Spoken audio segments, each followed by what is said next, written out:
Last-inning heroics paint a thrilling picture of the MCT quarterfinals. Might we be headed for the first all-Hamilton finals matchup since 2004? We'll know after Saturday. I'm Mark Fontes with sports.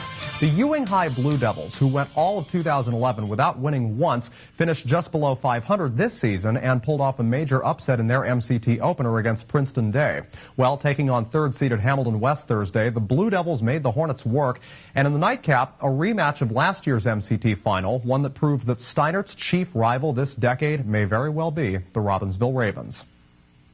Umpire Greg Zach handling duties on the base path in this game. These Ewing High Blue Devils struck first. Hamilton West tied things up in the bottom of the first. It would remain 1-1 until the bottom of the fifth. Nick Leona lifts this towering fly ball to left. It's over the head of Moses Vigo. Bobby Radis of the Hornets able to hustle all the way from first base. Charging home, he breaks the tie. No throw home to the plate, but over at third, Leona didn't stop at second. He wanted a triple out of all of this, and he got it. 2-1 ball game, and West still threatening with 2 outs. Freshman success Kevin Smagaki up, looks at a pitch in the dirt, a rare wild one for Paul Sperano, but it's enough for Leona to come on in. The Hornets now lead 3-1 as teammates come out to give Leona props, but this offensive surge, if you want to call it that, just roused the Blue Devils in their half of the sixth. Runners on the corners for Sperano. He belts it off the glove of Radis and into center field for a base hit. Drew Kaunacki scores. Vinny Cruz over to third. Hornet ace Shane Finley, brought on as a reliever this inning, found himself in a little trouble. Evan Patrick trying to tie the game, hits a little nubber. It'll be an RBI, but watch over at first. Patrick was called out. The Blue Devil fans were outraged. You can't see it all that well from here, but does Patrick's foot touch the bag first? Zach, the umpire, did not change his call, but Ewing able to tie it up nonetheless. It was still 3-3 come the bottom of the ninth. Jerry Gomez at first for Tony Sorrentino, who lifted this shot to straightaway center field. It drops in. Gomez racing around second. He'll head for third. They'll go ahead and wave him home. The throw to the plate. Over the head of Kaunacki. Gomez scores the winning run, and the Orange and Black advance to the MCT semifinals. They'll take on Notre Dame Saturday. Later that evening, just 2 days removed from the Spartans' 7-2 blowout of the Ravens, the two schools meeting again nearly a year to the date. Arville beats Steinert in the MCT final. Top one, Sean Becker rips this to left. Eddie Ashley trying to get it. It rolls to the wall. Matt Samel, who was on base, made a speedy trip home. That put Robbinsville on the board with 2 outs in the first. In Steinert's half of the frame, James Locklear over at third with Adam Reese at the plate. Reese lifts this to right. It is caught. Locklear tagging, steps on it, hauls his way home, and he is safe. Tied game after 1. Robbinsville's coach is a little bit perturbed. Locke got on base again in the Spartans' half of the third. Here he heads for second, and he'll slide in safely, putting him in scoring position for Karsten Robb, who started the game on the mound. He helps himself out with this gapper to left center. Locke comes in to score his second and the team's second run. That puts Steinert on top for the first time. Few batters later, still in the third, a play that might bring back memories of the 1986 World Series. Ryan Fisher, it goes through his legs. That does happen. It cost Bill Buckner a lot more back in '86. Reese comes in to up the lead to 3-1 Spartans. The Ravens would come up in the fourth, though, with a grim resolve to erase that. Bases loaded for Ryan Fleming.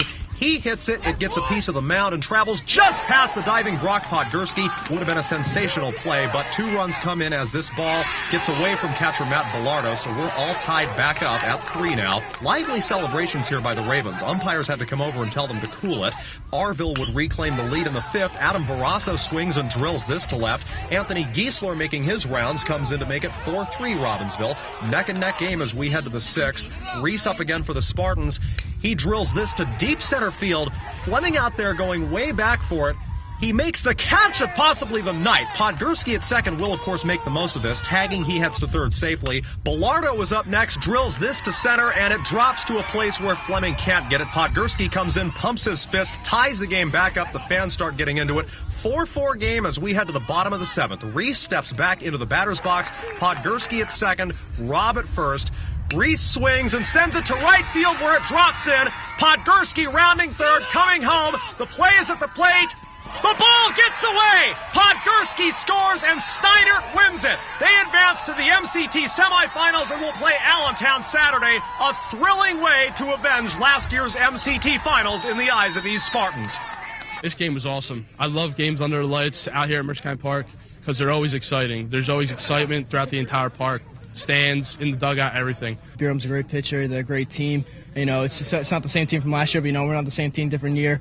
But, I mean, same school. So, I mean, it was great matchup, and, you know, it's good to come out victorious this time.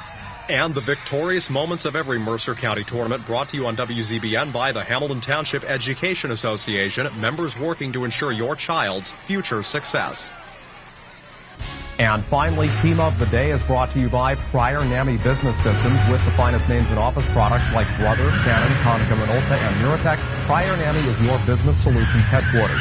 This year's Mercer County Tournament final in girls lacrosse won't even have a Mercer participant. Not after the Allentown Redbird ladies defeated Hopewell 20-15 in the semifinals yesterday to earn their first ever berth in the MCT for the sport. They'll be taking on the West Windsor Plainsboro Northern Knights Saturday morning at Robbinsville High. This battle of Monmouth versus Middlesex faces off at 10 a.m.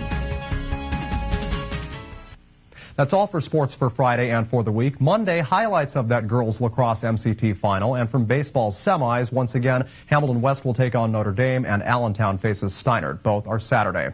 In a moment, Mercer County close-up.